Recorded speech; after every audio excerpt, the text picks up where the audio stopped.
Hello साथीहरू नमस्कार। मेरो मिनी भ्लगमा म चाहिँ अहिले रातको ठिक 12 बज्यो। 12 बजे म चाहिँ आफ्नो कामको है पेट्रोलिङ जाँदैछु साथीहरू।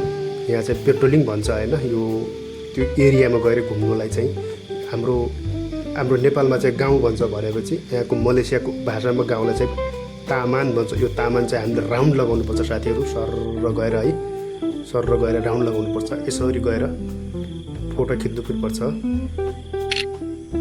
अनि त्यसपछि निरन्तर मेरो चाहिँ फोटो लिने क्रम जारी भइरहेको छ। अनि त्यसपछि यसरी अगाडि बढ्दैछु र यहाँ बाहिरको भ्यू यसरी यो गाउँको सबै ठाउँमा घुम्नुपर्छ साथीहरू है।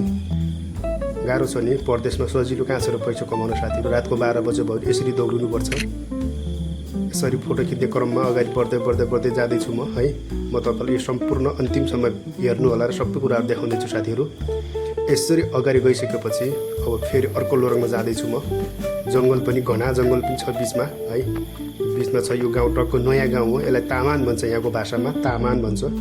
र फेरि अर्को क्रममा चाहिँ मैले अर्को एउटा फोटो लगिसकेको छु र अगाडि बढिरहेको छ। यो घरहरूको पुरै राउन्ड हानिरहेको छ साथीहरू। पुरै घुम्नुपर्छ स्टार्टिङदेखि, जहाँदेखि स्टार्टिङ गरेको त्यहीँ गएर अन्त्य हुन्छ। म अब अन्तिम चरणमा आइपुगेको छु र फेरि फोटो लिँदै अगाडि हिँडिरहेको छु साथीहरू। 1-2 घन्टामा एकपटक जानुपर्छ रातिमा है। यसरी घना जङ्गलको बिचमा, खोला पनि नजिक छ र अब फाइनली म चाहिँ आफ्नो पोस्टमा आइपुगेको छु। अघि स्टार्टिङ यहीँदेखि गरेको थियो भने इन पनि यहीँदेखि हुन्छ साथीहरू।